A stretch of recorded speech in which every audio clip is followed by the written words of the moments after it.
Later designers of American coins included Gilbert Stuart, 1796 silver, Titian Peale and Thomas Sully, the 1836 dollars engraved by Christian Gobrecht, Augustus St. Gaudens, 1907 33 $10 and $20 gold pieces, called eagles and double eagles, Bela Lyon Pratt, 1908 29 half eagles and quarter eagles, Victor Brenner, the Lincoln cent, James Earl Fraser, the Buffalo nickel, A. A. Weinman and Herman McNeil, 1916 silver, John Flanagan, 1932 quarter dollar, Laura G. Fraser, and Chester Beach and Guts and Borolum. Various commemorative coins. The discovery of gold and silver in various regions and the difficulty of transporting large quantities of bullion through country menaced by Indians and bandits prompted the founding of both private and federal local mints. The Beatlers of Rutherford, North Carolina, coined locally mined gold long before the government built a mint in Charlotte. The California gold rush stimulated coining by many bankers and assayers. Private coinage was legal so long as the coins contained full bullion weight and purity and imitated no official issues. Beechler and Moffat gold, the latter coined at San Francisco, circulated at about par until the Civil War, while lightweight private gold took a discount.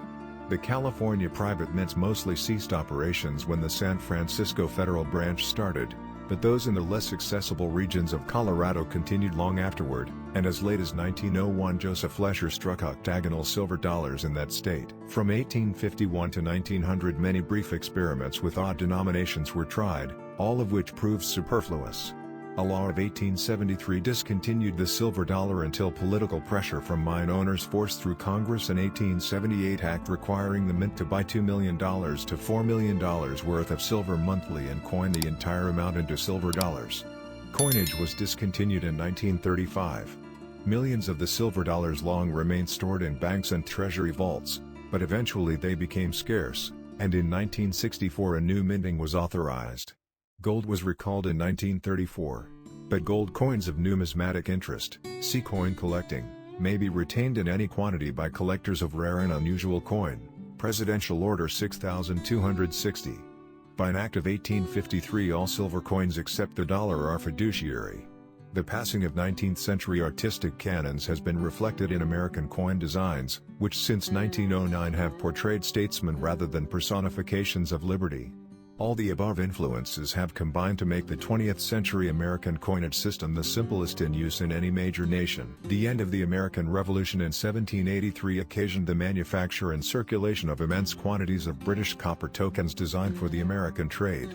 Between 1785 and 1789 the Republic of Vermont and the states of Connecticut, New Jersey, and Massachusetts awarded contracts to various individuals to strike copper coins, and Congress similarly licensed James Jarvis in 1787 to make sense of the same design as the 1776 dollars.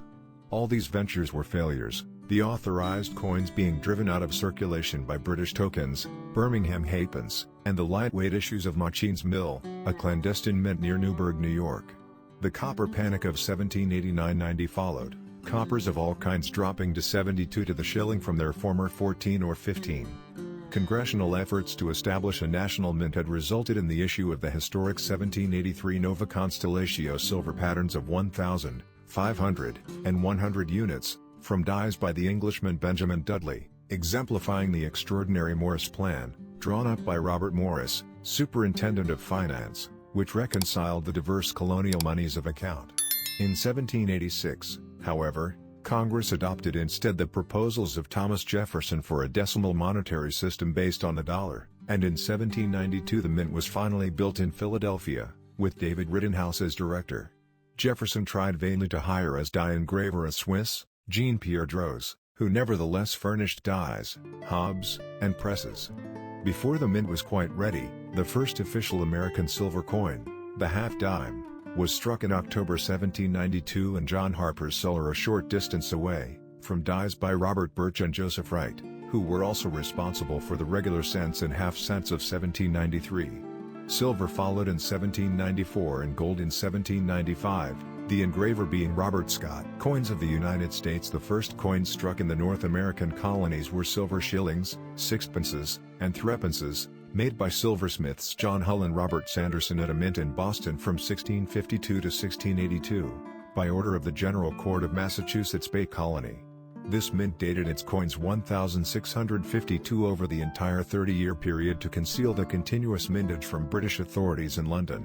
With very few exceptions, the coins circulating in the colonies until the Revolution were unauthorized private issues or old worn coppers no longer acceptable in England or Ireland. Silver was rare, consisting mainly of Spanish and Mexican dollars, and gold almost non-existent. Copper was then a semi-precious metal, and in theory, though seldom in practice, 24 copper halfpence contained a shilling's worth of copper. Some of the colonies, notably those in New England, repeatedly experimented with paper money, with disastrous results.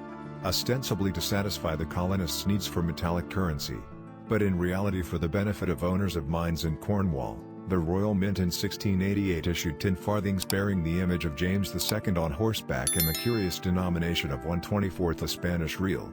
The Rosa Americana pieces, struck by William Wood of Wolverhampton under royal patent dated July 12, 1722, received a disappointingly small circulation in New York and New England. Another coinage by Wood in 1722-24, intended for Ireland but rejected there because of scandalous circumstances surrounding his purchase of the royal patent, was shipped to the North American colonies. Later these coins were supplemented by quantities of lightweight imitation halfpence, made principally in Birmingham, Eng. Alone among the colonies, Virginia, because of a provision of its 1606 charter, had an official copper coinage executed at the Royal Mint in 1773. New Hampshire authorized William Moulton to make coppers in 1776, but the number was extremely small. The Continental Congress, colonial delegates of the incipient United States, uttered pewter dollars in the same year to provide moral support for its inflated paper currency. These bore a sundial, the word Fujio, I flee, the motto mind your business, and 13 links for the United Colonies.